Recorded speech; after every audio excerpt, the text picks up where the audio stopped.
নমস্কার। আজকে একটা সুন্দর দৃশ্য আপনাদের সামনে উপস্থাপন করার জন্য চলে এসেছি। রাসলীলা। এই রাসলীলাটি অনুষ্ঠিত হচ্ছে পশ্চিমবঙ্গ রাজ্যের বাঁকুড়া জেলার অন্তর্গত মেলেরা অঞ্চলের লুরকা গ্রামে।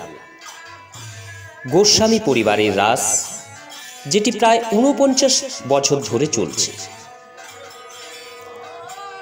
রাধাকান্ত দেবের এই মন্দির, রাধাকান্ত দেবের পূজা উপলক্ষে এই রাসলীলা চলছে। এই রাসলীলাটি বা এই রাসের উৎসবটি উদ্বোধক ছিলেন প্রবোধবালা গোস্বামী, যিনি ৪৯ বৎসর পূর্বেই এই রাস উৎসবটির সূচনা করেছিলেন। প্রত্যেক বছর এই রাসের সময় গোস্বামী বাড়িতে এই রাসলীলাটি অনুষ্ঠিত হয়, রাস পূজাটি অনুষ্ঠিত হয়। এই রাধাকান্ত দেব তিনটি বাড়িতে, অর্থাৎ তিনটি পরিবারের মন্দিরে গোটা বৎসর ধরে তিনি অধিষ্ঠিত থাকেন। একটি হলো চৌধুরী বাড়ি, একটি হলো চ্যাটার্জি বাড়ি এবং একটি গোস্বামী বাড়ি। কিন্তু এই রাস পূজাটি বা রাস উৎসবটি অনুষ্ঠিত হয় গোস্বামী বাড়িতেই। এই রাস পূজার সময় রাধা কৃষ্ণ বিগ্রহ চৌধুরী বাড়ি অথবা চ্যাটার্জি বাড়িতে থাকেন এবং কি তাকে আনা হয়, সেই চিত্র আপনাদের সামনে উপস্থাপন করছি, যেখানে রাধা কৃষ্ণের বিগ্রহ, গোপ বালক সহ লক্ষ্মী আসছেন সেই রাসমঞ্চে। আজকের এই দৃশ্য আপনাদের সামনে উপস্থাপিত করছি। সাথে সাথে রাসলীলার প্রারম্ভের শ্রীমদ্ভাগবতে যা বর্ণিত রয়েছে দশম স্কন্ধের ২৯ অধ্যায়ে, তাও আপনাদের সামনে পরিবেশন করছি। আসুন সেটি শ্রবণ করি।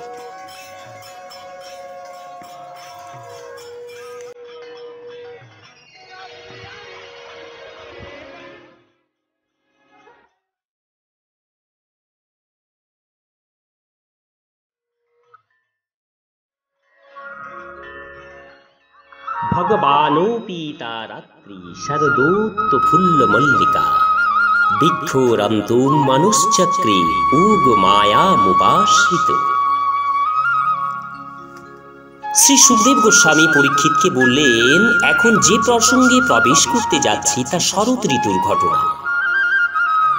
বস্ত্র হরণের সময়ে ভগবান গোপীগণকে যে রাত্রিসমূহের সংকেত দিয়েছিলেন, তারা সকলে পুঞ্জীবিত হয়ে যেন একটি রাত্রি রূপ ধরেই শরতে উল্লসিত হয়ে উঠেছিল।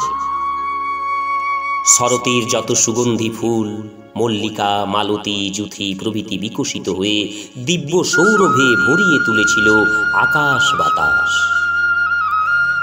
মহোল্লাসময়ী সেই রাত্রি, বহু রাত্রি একীভূত হয়ে আছে, যার মধ্যে সেই আশ্চর্য সুন্দরী রজনী দেখলেন শ্রী ভগবান। তার প্রসন্ন দৃষ্টিপাতে সেটি হয়ে উঠল দিব্য অলৌকিক এক রাত্রি। গোপীদের সাগ্রহ অধীর প্রতীক্ষা তো ছিলই, এইবার ভগবানও তার অচিন্ত মহাশক্তি যোগ ও মায়ার সাহায্যে তাকেই নিমিত্ত করে রাস ক্রীড়ার সংকল্প করলেন। তিনি স্বয়ং অমনা অর্থাৎ মনহীন হয়েও নিজের প্রেমিক ভক্তগণের ইচ্ছা পূর্ণ করবার জন্য স্বীকার করলেন ভগবানের সংকল্প এবং যোগ মায়া কর্তৃক তা পূরণের উদ্যোগ। সুতরাং সমগ্র প্রকৃতি যে আনুকূল্য করবে তার বেশি কি।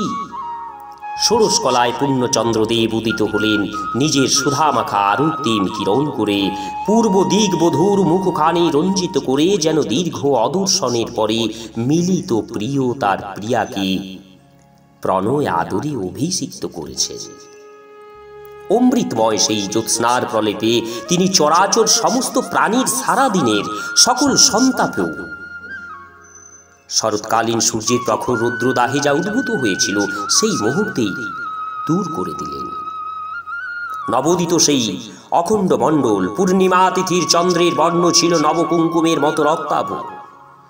যেন কোনো সলজ্জ অভিলাষের ঈষৎ সংকোচে মাখা লক্ষ্মীদেবীর অপরূপ সুন্দর মুক্তির মতো আকাশে শোভা পাচ্ছিলেন তিনি। তার নিচে সমগ্র কানন ভূমি প্লাবিত হয়ে যাচ্ছিল তার কোমল কিরণে।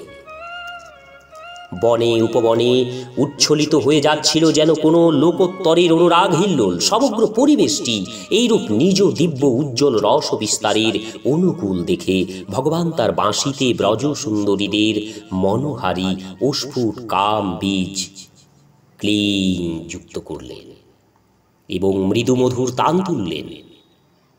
সে সুর এমনই যে তা শুনলে ভগবানের সঙ্গে মিলনের আকাঙ্ক্ষাকে আর কোনো মতেই অবদমিত করে রাখা যায় না। এত প্রবলভাবেই তা উদ্দীপিত হয়ে ওঠে যে অন্য সব কিছু তখন তার কাছে তুচ্ছ হয়ে যায়। গোপাঙ্গনাদের মন্তপূর্ব হতেই শ্রীকৃষ্ণ অধিকার করে রেখেছিলেন। এখন তাদের ভয়, তাদের সংকোচ, তাদের ধৈর্য, তাদের মর্যাদা সমস্ত প্রবৃত্তিগুলোকে, সমস্ত বৃত্তিগুলোকে হরণ করে নিলেন। আর সেই বংশীধ্বনি শুনে তাদের যে প্রতিক্রিয়া হলো তাও বেশ বিচিত্র। এই গোপিকারা যারা শ্রীকৃষ্ণকে প্রতিরূপে পাওয়ার জন্য একসঙ্গে মিলিতভাবে সাধনা করেছিলেন, তারাই এখন পরস্পরকে কিছু না জানিয়ে, এমনকি একে অপরের উদ্যম কিছুমাত্র লক্ষ্য না করে, অপরের কাছ থেকে নিজের চেষ্টা গোপন করে যেখানে সেই প্রিয়তম কান্ত তাদের প্রতীক্ষায় রয়েছেন সেই অভিমুখে যাত্রা করলেন। তাদের মনের আকুল অধৈর্য দেহের গতিবেগে প্রকাশিত হচ্ছে। তখন দ্রুত গমনের কারণে দুলছে তাদের কর্ণের কুণ্ডল। কোনো কোনো গোপী তখন গো দহন করছিলেন। বাঁশি শোনা মাত্র তাদের সবকিছু ভুল হয়ে গেল, পড়ে রইল দুগ্ধ দহন। একান্ত উৎসুক হয়ে তারা রওনা দিলেন বংশীধারীর উদ্দেশ্যে। অপর কেউ কেউ দুধ চাপিয়েছিলেন উনুনে। উথলে ওঠা দুধ ছেড়ে তারাও, আবার অন্যেরা গমের কণা দ্বারা প্রস্তুত খাদ্যদ্রব্য পাক করতে করতে তা তৈরি হয়ে গেলেও উনুন থেকে না নামিয়েই রওনা হয়ে গেল।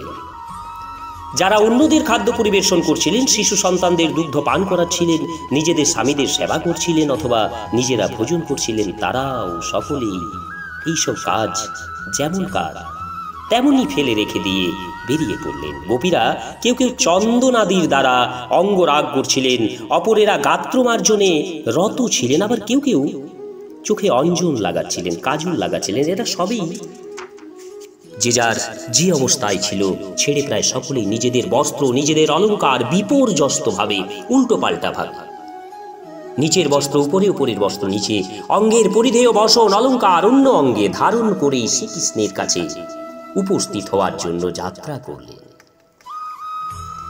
আজকে সেই সুন্দর দৃশ্য যা আমরা লক্ষ্য করছি, সেই ভগবান পরমেশ্বর ভগবানকে নিয়ে যাচ্ছেন রাসমঞ্চে। সমস্ত গোপিকারা, সমস্ত ভক্তরা তারই প্রতিচ্ছবি লক্ষ্য করতে পারছি। তাদের প্রতি পিতা, ভ্রাতা, জ্ঞাতি, বন্ধুগণ সকলে বহুভাবে তাদের নিবারণ করেছিলেন। পরমপতির উদ্দেশ্যে তাদের এই প্রেমাভিসারের পথে সৃষ্টি করেছিলেন অগণিত প্রকারের বিঘ্ন। বাস্তব দৃষ্টিতে বিচার করলে এই নিবারণ প্রয়াসের যৌক্তিকতাও অতি প্রবল, কিন্তু যুক্তি, বুদ্ধি, বিচার এসব তো মানসিক স্তরের বিষয়। আর এই গোপীদের মন কোন ছাড় আত্মা পর্যন্ত গোবিন্দ অপহরণ করে নিয়েছিলেন। তারা তাই ছিলেন সম্পূর্ণরূপেই মোহিত। সাংসারিক বিষয় দৃষ্টির ভালো মন্দ বোধেই তাদের হয়ে গেছিল লুপ্ত। সুতরাং কোনো বাধাই তাদের পথ রোধ করতে পারেনি, ফেরেননি তারা। অকুলের আহ্বান যার অন্তরে এসে পৌঁছেছে, সেই সমুদ্রগামিনী উন্মাদিনী নদীকে বাঁধতে পারে কোন কুলের বা কোন কুলের বন্ধন। কোন কোন গোপী সেই সময় গৃহের অভ্যন্তর ভাগে অন্দরমহলে ছিলেন। তারা পতি বা স্বজনদের দ্বারা দ্বার রুদ্ধ হওয়ায় অনুরূপ কারণে বহির্গমনের পথ পাননি। তখন তার চক্ষু মুদ্রিত করে শ্রীকৃষ্ণের ভাবনায় তন্ময় হয়ে তার ধ্যান করতে লাগলেন।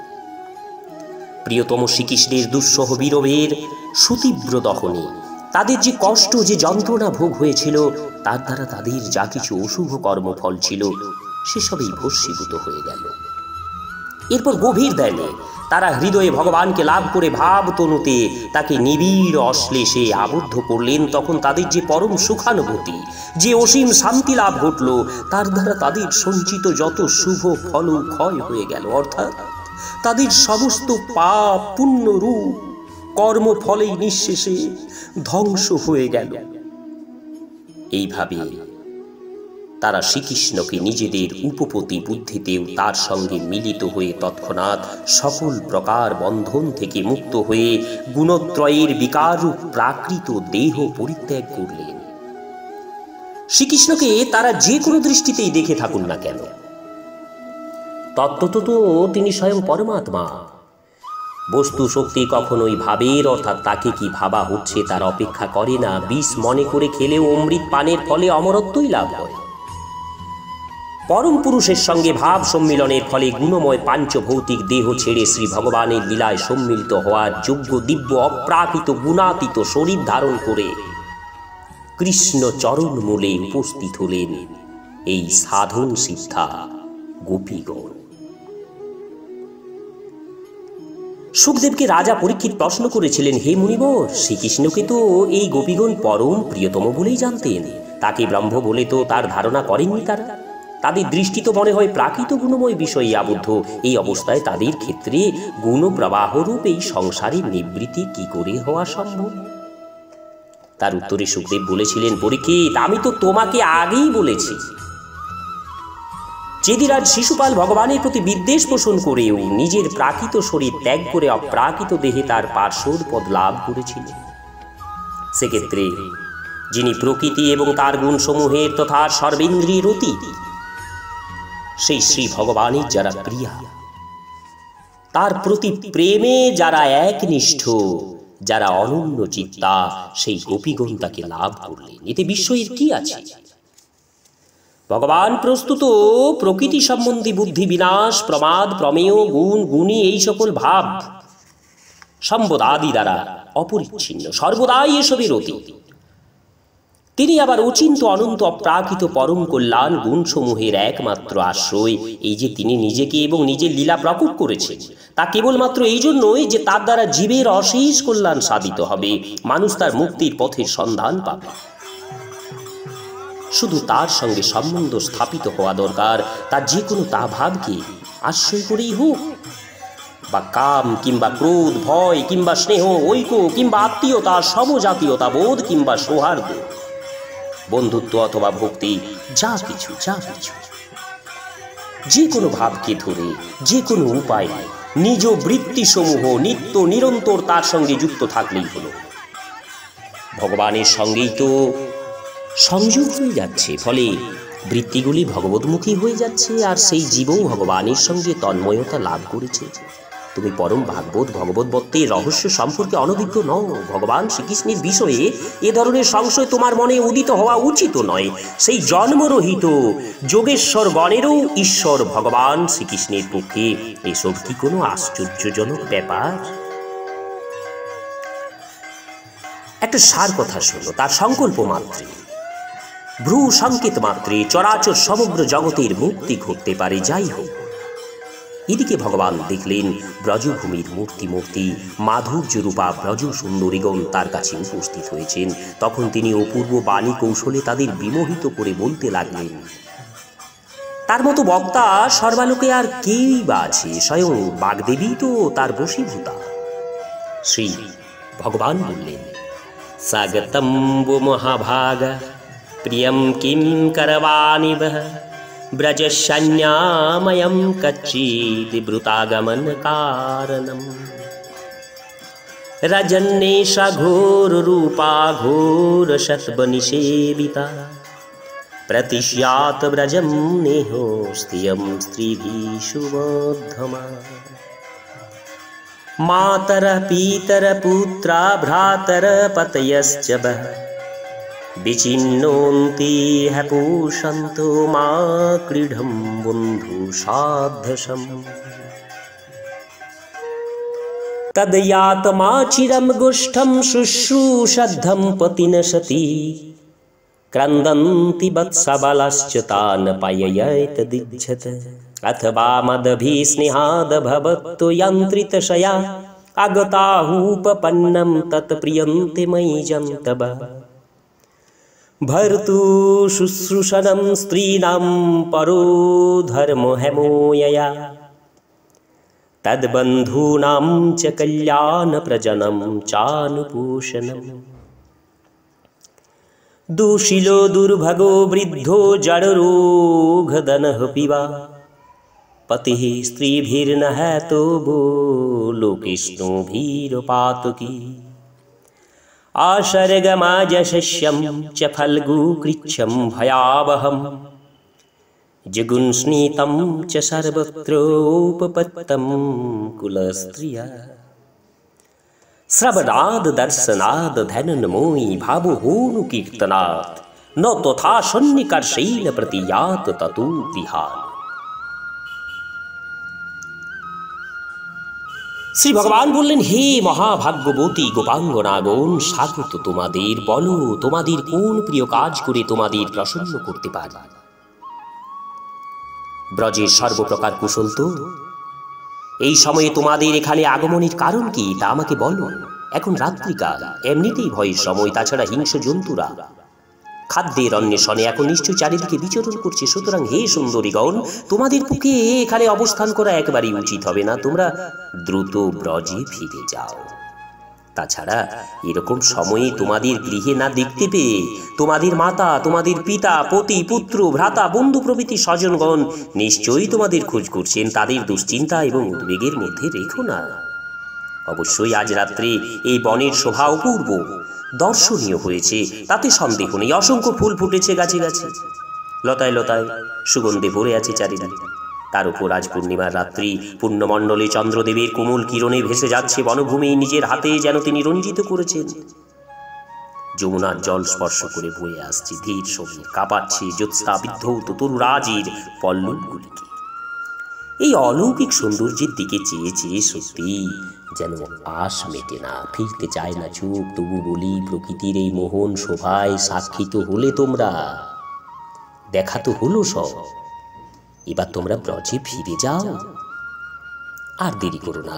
তোমরা কুলবতী সতীসাধ্যী রমণী, গৃহে গিয়ে পতি সেবা করো, আর সেই সঙ্গে সতীগণেরও অর্থাৎ পরম্পরাগত চিরকালীন সতী ধর্মের সেবা করো। তোমাদের অনুপস্থিতিতে নিশ্চয়ই তোমাদের গৃহের শিশুরা কান্নাকাটি করছে, গোবৎসেরা ডাকাডাকি করছে। তোমরা গিয়ে তাদের দুধ পান করাও, গাভীদের দোহন করো। আমার প্রতি গভীর অনুরাগের বশবর্তী হয়েই যদি তোমরা এখানে এসে থাকো, তাহলেও অনুচিত কিছু হয়নি, তা ঠিকই হয়েছে। কারণ সব প্রাণী, এমনকি পশু পাখিরা পর্যন্ত আমাকে ভালোবাসে, আমাকে দেখলে আনন্দিত হয়। কল্যাণী গোপীগণ, স্বামী এবং তার আত্মীয়দের আন্তরিকভাবে অকপটে সেবা, সন্তানদের পালন পোষণ করাই স্ত্রীলোকের পরম ধর্ম। যে নারীগণ উত্তম লোকপ্রাপ্তির অভিলাষ করেন, তাদের পক্ষে স্বামী মহাপাতকী না হলে কোনো অবস্থাতেই তাকে পরিত্যাগ করা উচিত নয়। তা তিনি দুঃশীল হোক, দুষ্ট স্বভাবের হোক, ভাগ্যহীন হোক, বৃদ্ধ হোক, মূর্খ হোক, রোগী হোক বা দরিদ্র হোক, যেমনই হোক না কেন। কুলস্ত্রী পক্ষে উপপতি সেবা সর্বপ্রকারেই নিন্দনীয় আচরণের ফলে তার যেমন পারলৌকিক ক্ষতি হয়, স্বর্গের দ্বার রুদ্ধ হয়ে যায়, তেমনি ইহলোকেও চরম অপযশ লাভ হয়ে থাকে। তাছাড়া এই কুকর্মের দ্বারা লভ্য সুখও একেবারেই ক্ষণস্থায়ী। সুতরাং তুচ্ছ, অথচ তার জন্য বহুবিধ কষ্ট সহ্য করতে হয়। উপরন্তু জীবৎকালে সামাজিক নিগ্রহের এবং জীবনান্তে নরকাদির সম্ভাবনা হেতু এটি সর্বদা ভয়জনকও বটে। আরো বিশেষ কথাই যে আমার রূপ, গুণ এবং লীলা দর্শন, শ্রবণ, কীর্তন এবং ধ্যানের দ্বারা আমার প্রতি যে অনুরাগ বা ভক্তি জন্মায়, এই মনুষ্য দেহ ধারণ করে বর্তমান আমার সান্নিধ্যে তা হয় না। সুতরাং তোমরা এখন নিজ নিজ গৃহে ফিরে যাও। ভগবান গোবিন্দের এই মর্মভেদী ও প্রিয় বচন শুনে গোপীদের বিষাদের আর সীমা রইল না। তারা যেন সংকল্প করেছিলেন, যে আশা নিয়ে এসেছিলেন সবই এক মুহূর্তে যেন জ্বলে পুড়ে ছাই হয়ে গেল। এখন তারা কি করবেন, কি বলবেন, কিছুই যেন ভেবে পাচ্ছিলেন না। অকুল অগাধ চিন্তার সাগরে অসহায়ের মতো তারা হাবুডুবু খেতে লাগলেন। গভীর শোকে দীর্ঘ নিঃশ্বাস পড়ছিল তাদের, আর তারই তাপে তাদের বিন্নাদ শুষ্ক হয়ে উঠেছিল। মুখ নিচু করে পায়ের নখ দিয়ে মাটি খুঁটছিলেন তারা। চোখের কাজল মিশ্রিত সুজল অবিরাম ধারায় গড়িয়ে পড়ে ধুয়ে দিচ্ছিল তাদের বক্ষস্থলের কুমকুম রাগ। প্রবল দুঃখে মুখের ভাষা হারিয়ে যাওয়ায় তারা নীরবেই দাঁড়িয়ে রইলেন যেন বিষাদের প্রতিমূর্তি, যার জন্য তারা জীবনের সব সুখের আশা, সব কামনা বাসনা পরিত্যাগ করে এসেছেন। সেই প্রিয়তম শ্রীকৃষ্ণের মুখ থেকে এমন নিষ্ঠুর কথা শুনতে হবে, তা তো তারা স্বপ্নেও ভাবেননি। তাই এখন বুক ফাটা দুঃখের নিঃশব্দ ক্রন্দনে তাদের সম্বল চোখের জলে। তাই দৃষ্টিরুদ্ধ, তবু এত সবের পরেও শেষ চেষ্টা হিসাবেই তো তাদের কিছু বলতেই হবে, কারণ ফিরে যাওয়ার জন্য তো তারা আসেনি। সে পথ স্বেচ্ছায় রুদ্ধ করে এসেছেন তারা। সুতরাং চোখের জল মোছেন সেই শ্যাম অনুরাগিনীরা, মুখের কথা বেঁধে যায় প্রণব কোপের আবেশে। গদ গদ স্বরে বলতে থাকেন তারা, ওগো বিভু, ওগো সর্বব্যাপী নিখিল জীবের অন্তর্বাসী ভগবান, আমাদের হৃদয় সংবাদ তো তোমার কাছে অজানা নেই। এমন হৃদয়হীনের মতো নিষ্ঠুর কথা তাই তোমার মুখে অন্তত সাজে না। আমরা যেসব ছেড়ে সর্ববিষয় বিসর্জন দিয়ে তোমার চরণমূলে শরণ নিয়েছি, ভালোবেসে বরণ করেছি তোমার সেই পদ পঙ্কজ সেবায় ব্রত, তবু এও জানি যে তোমার উপর আমাদের কোনো দাবি চলবে না। তুমি যে সর্বসাধন, দুর্লভ, স্বতন্ত্র, কোনো বাঁধনেই বাঁধা যায় না তোমাকে। কেবল তোমার অকারণ কণা ভরসা আমাদের, নিজে থেকে তুমি আমাদের গ্রহণ করো, যেমন আদিপুরুষ ভগবান নিজ কৃপা প্রকাশ করে মুমুক্ষুগণকে গ্রহণ করে থাকেন। আমাদের ছিল না, তুমি রাখো এই প্রার্থনা আমাদের। প্রিয়তম, শ্যাম সুন্দর, সব ধর্মের সব রহস্যই তুমি জানো। তুমি যে বলেছ পতি পুত্র আত্মীয় স্বজনদের সেবা যত্ন করা নারীগণের স্বধর্ম, এ কথা অক্ষরে অক্ষরে সত্য। তবে এ বিষয়ে আমাদের বক্তব্য এই যে সব ধর্মোপদেশের অন্তিম লক্ষ্য তো তুমি। শাস্ত্রাদির উপদেশ নির্দেশ পালনের সার্থকতা তো এই, তার দ্বারা তোমাকে লাভ করা যায়। সুতরাং আমাদের যে স্ত্রীলোকের স্বধর্ম অনুসরণের কথা তুমি বলেছ, তার দ্বারা আমরা তোমাকে ছাড়া আর কাকে পেতাম? ধর্ম পালনের উদ্দিষ্ট বস্তু তো ভগবান অর্থাৎ তুমি। কাজেই তোমার উপদেশের ফল আমাদের ক্ষেত্রে ফলেই গেছে, তোমার কাছে এসেছি আমরা। আর আত্মীয় স্বজন, বন্ধু, প্রকৃতির প্রতি কর্তব্য পালনও তোমাতেই এসে পরিসমাপ্ত হয়। সকল প্রাণীর আত্মা তুমি, তাদের বন্ধুই বলি, আত্মীয়ই বলি, সবই তো তুমি। সকল আপন হতে আপন সেই পরম প্রিয়, যার প্রেমের প্রতিফলনে অন্য সকল প্রিয় বস্তুর প্রিয়তার অনুভব। আর সেই জন্যই যারা শাস্ত্রের তথা সাধন পথে রহস্য জানেন, সেই মহাপুরুষগণ নিত্য প্রিয় আপন আত্মস্বরূপ তোমাকেই নিবেদন করেন। হৃদয়ের সকল প্রীতি, সকল অনুরাগ ওগো চির আনন্দময়।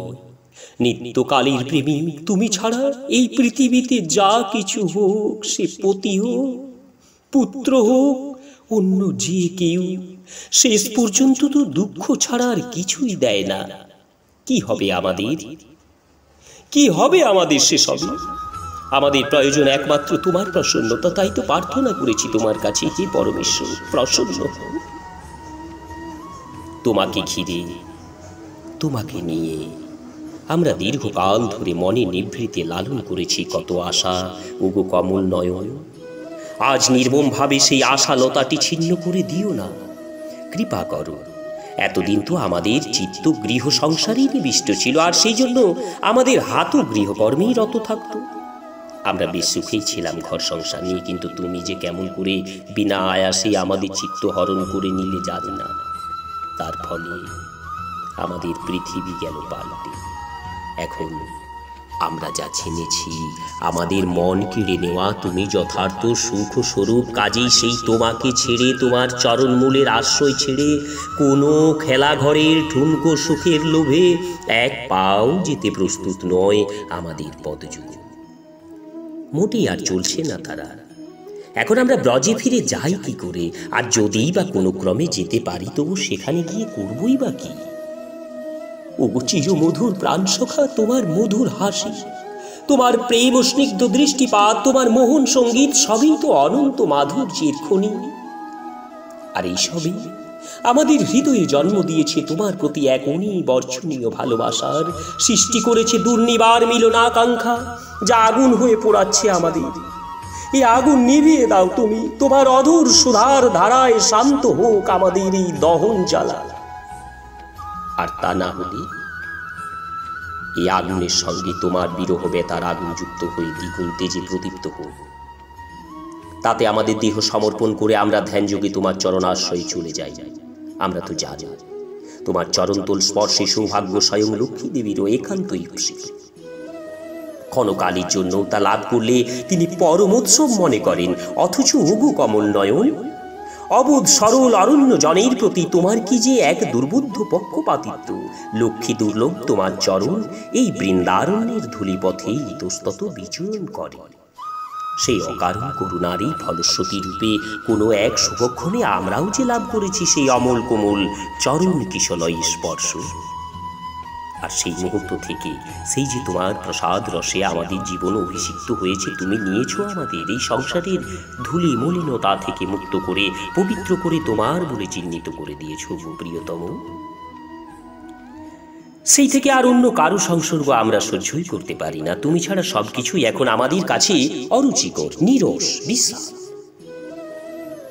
আমরা না হয়ে সামান্য অরণ্যবাসিনী, কিন্তু সাক্ষাৎ শ্রীদেবী, যার খনি কৃপা কটাক্ষ পাতের আশায় মহেশ্বর্যশালী দেবতারা পর্যন্ত তপস্যাচরণ প্রভৃতি কত রকমের প্রয়াস করে থাকেন, তিনি স্বয়ং তোমার বক্ষস্থলের অসপত্ন অধিকার লাভ করা সত্ত্বেও সপত্নী তুলসীর সঙ্গে অংশভাগিত্ব স্বীকার করে তোমার ভক্ত পার্শ্ববৃন্দ সেবিত সেই কমল চরণের রেণু কামনা করেন। আমরাও তো সেই একই আশায় বুক বেঁধেছি, শরণ নিয়েছি তোমার চরণ ধুলার ধূসর হব বলে। ওগো দুঃখ হারি, শরণাগতির দুঃখ মোচনেই তো তোমার স্বভাব। এবার তবে আমাদের প্রতিও প্রসন্ন হও, নিজের গৃহ বসতি সব ছেড়ে তোমাকেই ভজনা করব, তোমার সেবাতে নিজেকে উৎসর্গ করব, এই আশা নিয়ে এসেছি তোমার পদমূলে। এখন আর ফিরিয়ে দিও না আমাদের। পুরুষ ভূষণ পুরুষোত্তম, কিভাবে যে আকর্ষণ করো তুমি আমাদের, তোমার ওই অপরূপ হাসি মাখা চাহনি পাগল করে দেয় আমাদের। তোমাকে পাওয়ার তীব্র আকাঙ্ক্ষা আমাদের দগ্ধ করছে আগুনের মতো। এর থেকে রক্ষা করো তুমি আমাদের, তোমার দাসী করে, তোমাকে সেবার অধিকার দিয়ে। সত্যি কথা বলতে কি, তোমার গুণ, তোমার গরিমা, তোমার ঐশ্বর্য, তোমার মাহাত্ম্য বিচার বিবেচনার প্রয়োজন বা অবকাশও আমাদের হয়নি। শুধু অনিমেষ নয়নে তোমার ওই অপরূপ রূপ মাধুরী পান করে কুটিল কেশদামে পরিবৃত তোমার ওই মধুর মুখ, কানের কুণ্ডলের দীপ্তিতে শোভমান কমনীয় কপোল, সুধামাখা অধরষ্ট, বঙ্কিম নয়নের সহাস্য দৃষ্টি, শরণাপন্নকে অভয় দানকারী বাহু যুগল, লক্ষ্মীর নিত্য বিলাসভূমি তোমার বিস্তৃত বক্ষপট, এইসব দেখেই আমরা বিকিয়ে গেছি তোমার পায়ে চিরকালের মতো। তোমার দাসী হয়ে গেছি আমরা।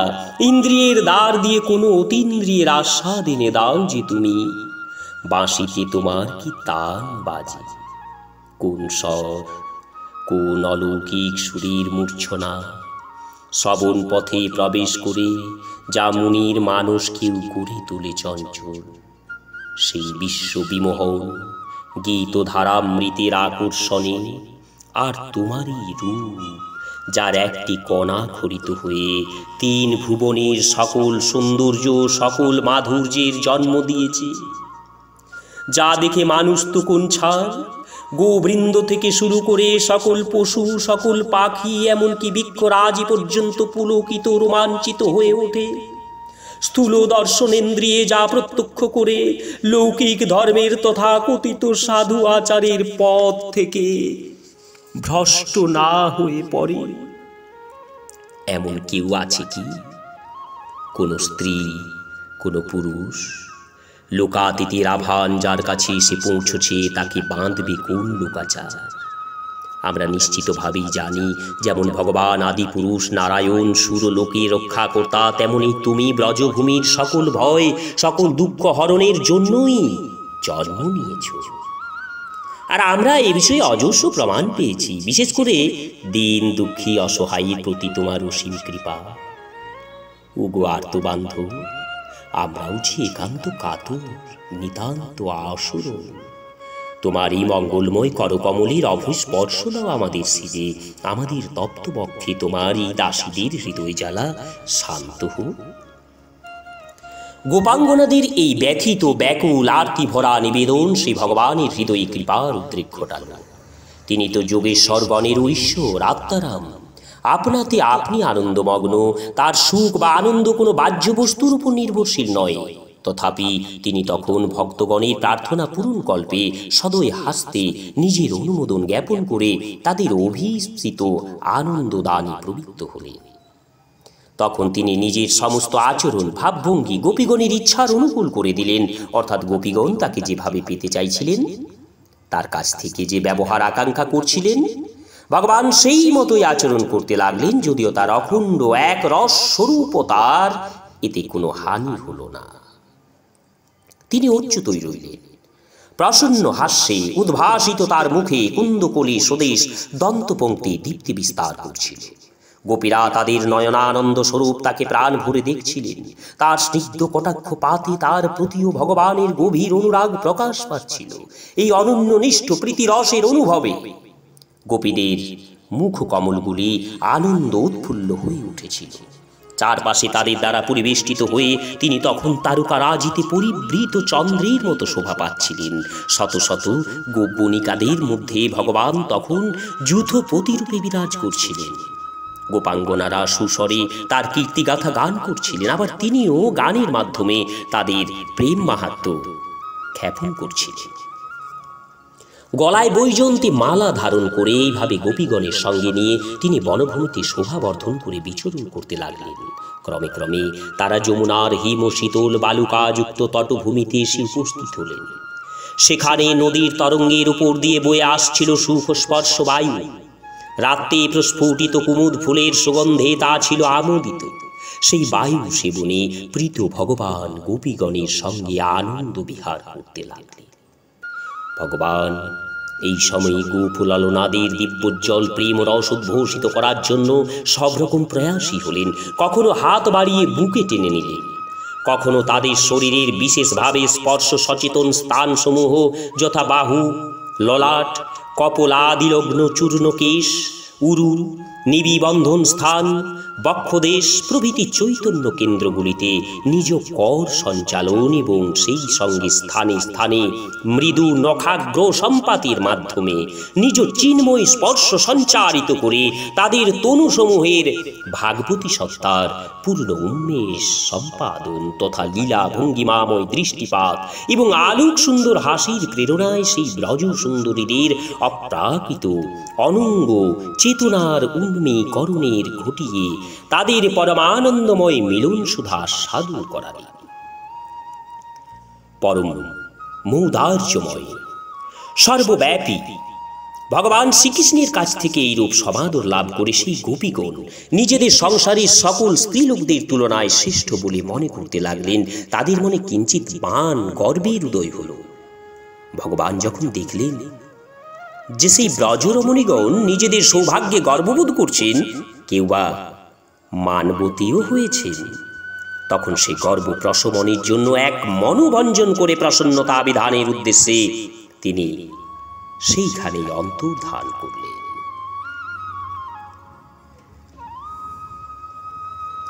সেই সুন্দর লীলার প্রারম্ভে এটাই ঘটেছিল। আজ সেই গোস্বামী বাড়ির রাস উৎসব অনুষ্ঠিত হচ্ছে খুব সুন্দর মহা ধুমধামের সহিত, যেটির উদ্যোক্তা ছিলেন প্রবোধবালা গোস্বামী এবং কি এই সেই উদ্যোক্তার শুরু থেকে আজও অবধি ৪৯ বৎসর এই রাস উৎসব খুব ধুমধামের সাথে অনুষ্ঠিত হয়। সেই উৎসব আপনাদের সামনে উপস্থাপিত করছি। গোস্বামী বাড়ির এই হলো রাধাকান্তের মন্দির।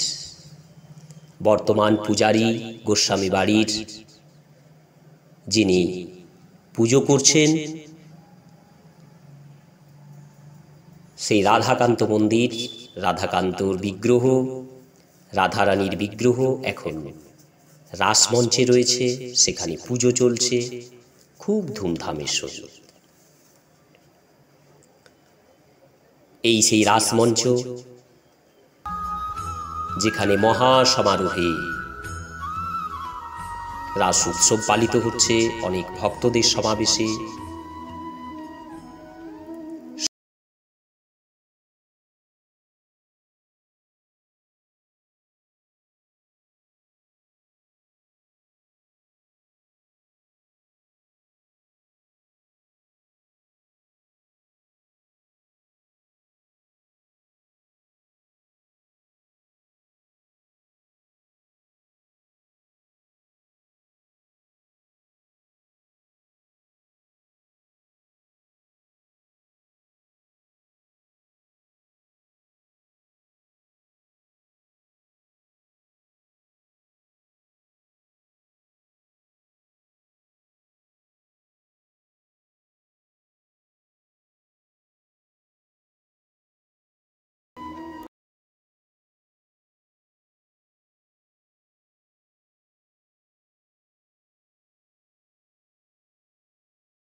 উপস্থাপিত করছি।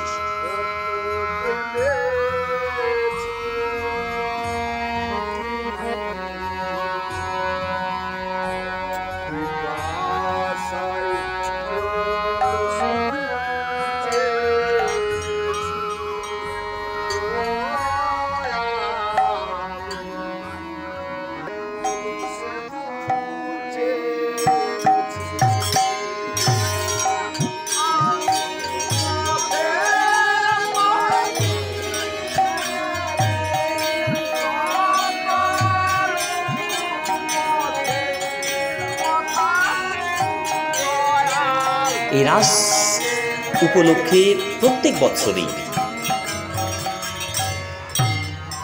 খুব ধুমধামের সহিত রাধাকান্তের বিগ্রহ, রাধাকৃষ্ণ বিগ্রহ,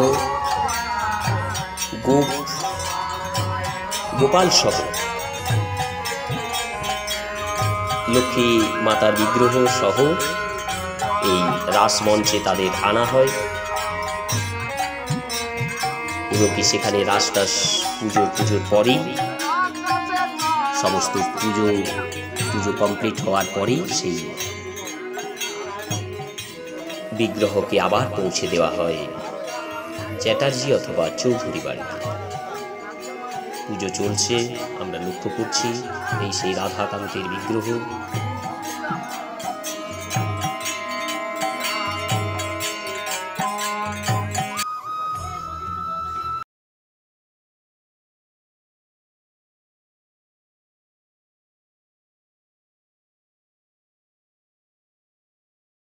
আপনাদের সামনে তুলে ধরলাম।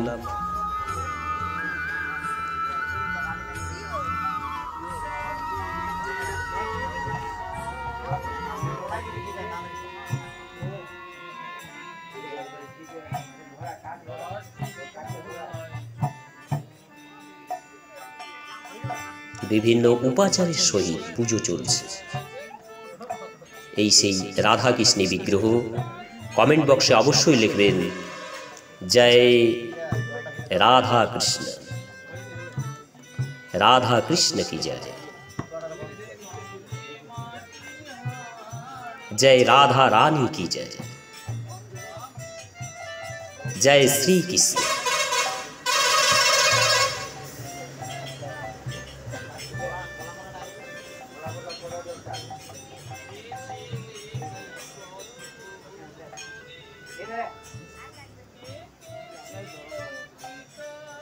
সেই রাত উৎসবেরই এখন হোম প্রণালী, হবন পদ্ধতি তার এই আয়োজন চলছেন। পুরোহিতরা পুজো তার এই ব্যবস্থা করছেন, সেই দৃশ্য আপনাদের সামনে তুলে ধরছি।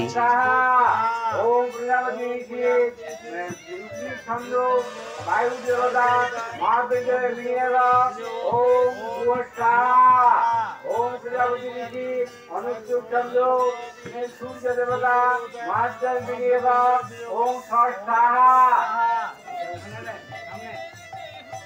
প্রজাপতি ঋষি বিয়তি ছন্দ প্রজাপতি দেবতা ব্যস্ত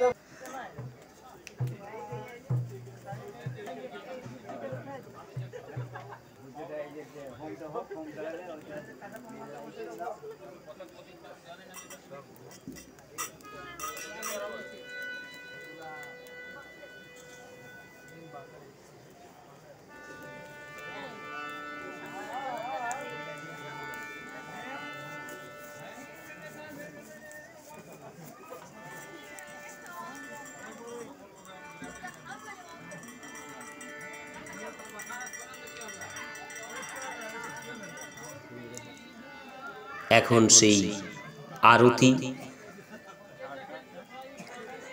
শ্রীকৃষ্ণ রাধারানীর আরতি চলছে উলুধ্বনি সহযোগে। এই রাস পূর্ণিমা প্রত্যেক বৎসরেই এইখানে অনুষ্ঠিত হয়।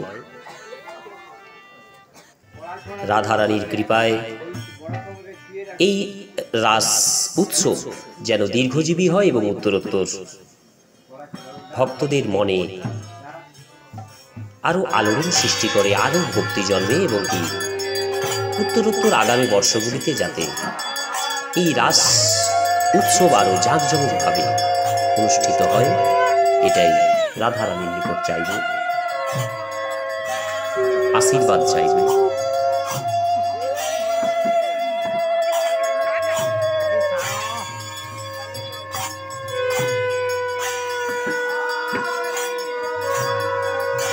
আরতি চলছে।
এই সেই রাধারানীর বিগ্রহ, খুব সুন্দর। জয় শ্রী রাধারানী, জয় শ্রীকৃষ্ণ। আজ এই রাস উপলক্ষে মহাসমারোহে সহিত এই রাস উৎসব পালিত হচ্ছে।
আরতি পর্ব সমাপনের পরেই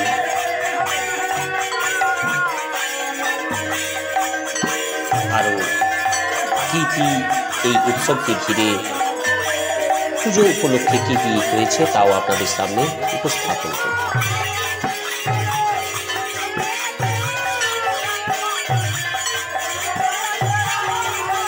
সেই হরিনাম সংকীর্তন চলছে, আরতির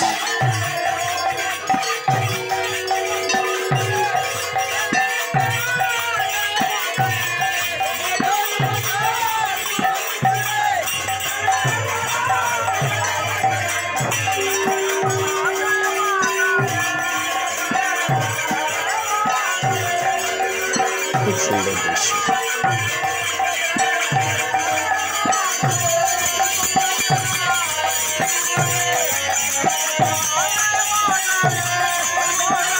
আরতি করছেন পুরোহিত মশাই। রাধা কৃষ্ণের বিগ্রহ, রাস পূর্ণিমা উপলক্ষে এই সেই রাধা কৃষ্ণের বিগ্রহ।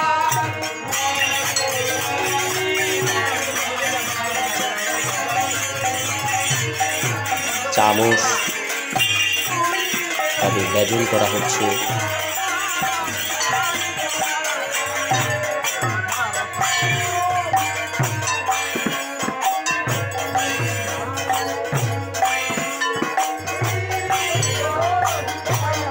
রাস পূর্ণিমা দর্শন একটা সৌভাগ্যের ব্যাপার। সমস্ত ভক্তবৃন্দদের অনুরোধ করব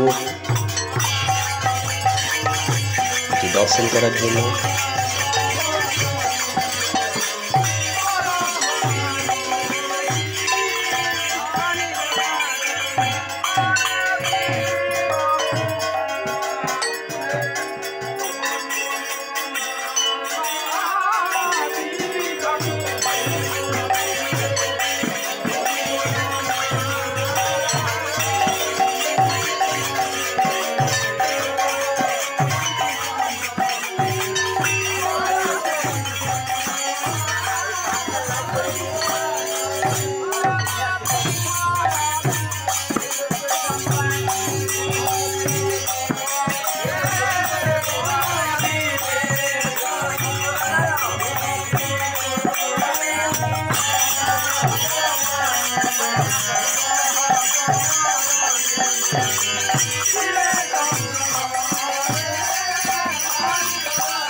আরতি সম্পূর্ণ হয়ে গেছে। ভক্তবৃন্দরা সবাই সেই রাধাকান্তের বিগ্রহে প্রণাম করছেন, রাধাকৃষ্ণকে প্রণাম করছেন এবং কি তাদের মনের আশা সম্পূর্ণ মনস্কামনা মনের আশা পূর্ণ করার জন্য রাধাকৃষ্ণের নিকট মানত করছেন। এই রাসমঞ্চে যতজন ভক্ত উপস্থিত রয়েছেন তাদের অবশ্যই মনোকামনা পূর্ণ হবে। রাধাকৃষ্ণ অবশ্যই তাদের মনের ইচ্ছা পূরণ করবে।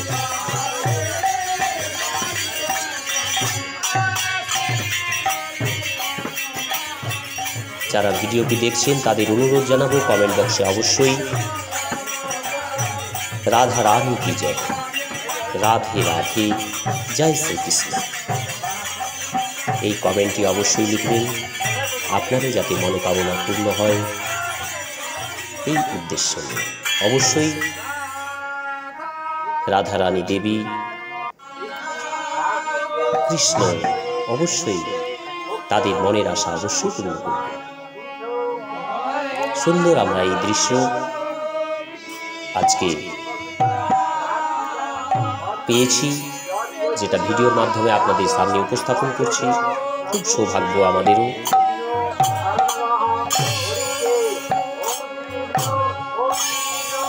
রাধা কৃষ্ণের রাসলীলা, রাস উৎসব একটি আনন্দমুখর উৎসব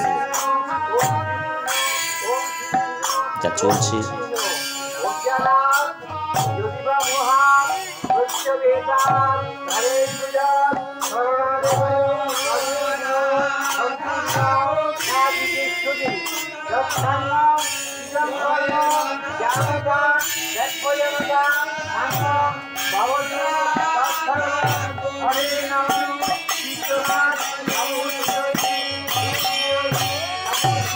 হোম ক্রিয়াদি সম্পূর্ণ হওয়ার পর ভক্তবৃন্দরা সবাই প্রণাম করছেন একে একে।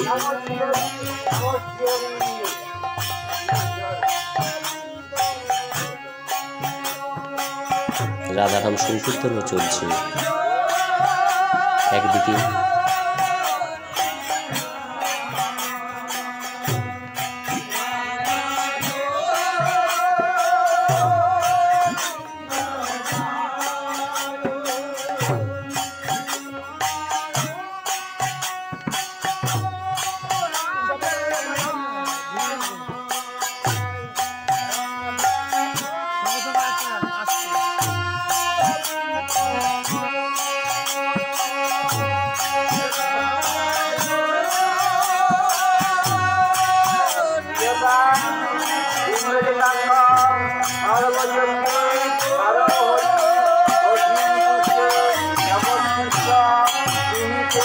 শ্রীকৃষ্ণের নিকট সব গোপীগণ এসেছিলেন রাস ক্রীড়ায় মাত দেবেন। খুব সুন্দর দৃশ্য। রাসলীলার সম্পূর্ণ ভিডিওগুলি শ্রীমদ্ ভাগবতে যেগুলো উল্লেখিত রয়েছে সেটি এই চ্যানেলের মধ্যেই রয়েছে। তারপর কি হলো, রাসলীলার প্রারম্ভের পর গোপীদের শ্রীকৃষ্ণ অন্বেষণ, গোপিনীরা যখন তাদের শ্রীকৃষ্ণকে পেয়ে তাদের মধ্যে একটা অহংকার এসেছিল, শ্রীকৃষ্ণের সান্নিধ্য পেয়ে তখন শ্রীকৃষ্ণ অন্তর্ধান হয়ে গেল। তারপর গোপীরা যে কৃষ্ণ বিরহ, সেইটার জন্য সেই কৃষ্ণ বিরহের যে অসীম আকুতি, সেই আকুতি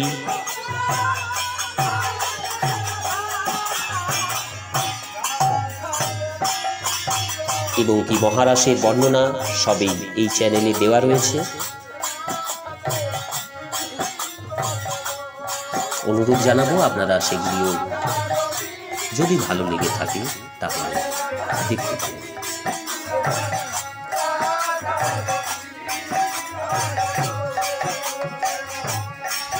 ভক্তদের উল্লাস, ভক্তদের আনন্দ চোখে পড়ার মতো।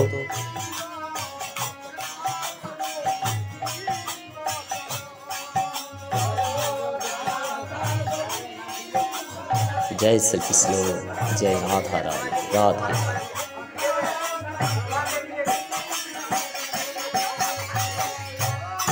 যেন গোকুল বৃন্দাবন, খুবই মনোহর পরিবেশ। আজ রাস পূর্ণিমা, শরৎকালীন স্নিগ্ধ জ্যোৎস্নার এই রাত্রিতে ভগবান রাস ক্রীড়া করেছিলেন। সেই উপলক্ষেই রাস উৎসব পালিত হয় ঠিক এই রাস পূর্ণিমাতে।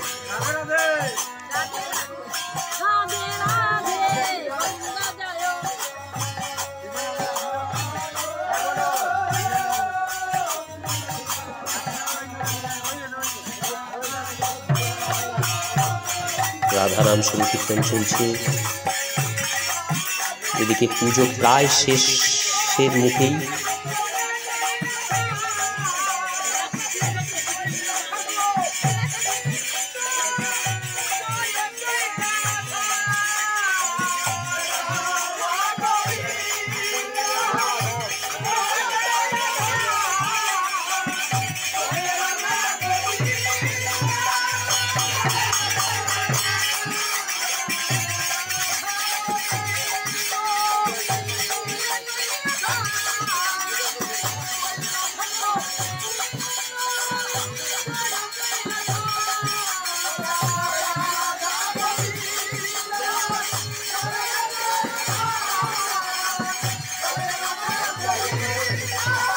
এই সেই বিগ্রহ দর্শন করুন।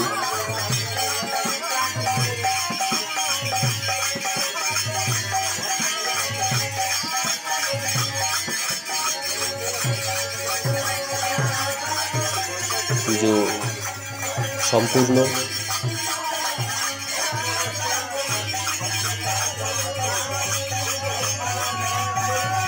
এখন সেই রাধা কৃষ্ণের বিগ্রহ পুজোর পরেই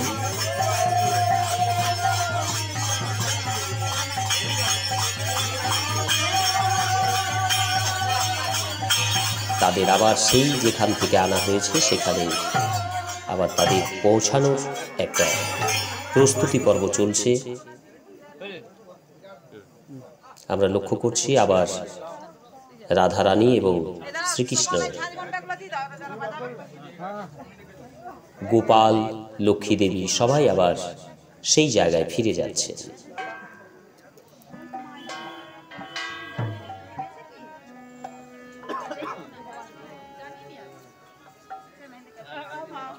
প্রত্যেক বর্ষ এইভাবেই এখানে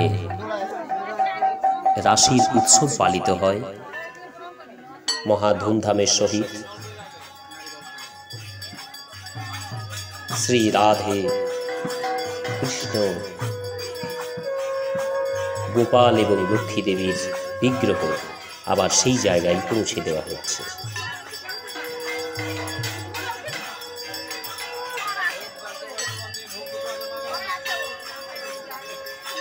তাদেরকে নিয়ে যাচ্ছেন সংকীর্তনের মধ্য দিয়ে,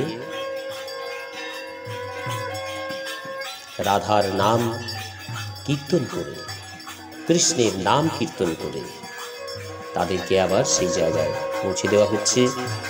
সুন্দর এই দৃশ্য, এই রাস উৎসব আমরা উপভোগ করলাম। এইরকম ভক্তিমূলক সংক্রান্ত ভিডিও এই চ্যানেলে উপস্থাপন করা হয়।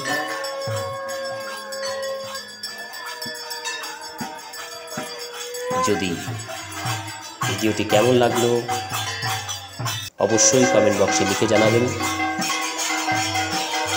জয় শ্রীকৃষ্ণ, রাধে। আজ এই পর্যন্তই, আসবো অন্য কোনো ভিডিও নিয়ে। জয় শ্রী। এখন সেই পর্ব চলছে পুজো টুজোর পরেই, সেবার পর সেই পুজোর প্রসাদ বিতরণ এবং প্রসাদ সেবন চলছে, সেবা চলছে।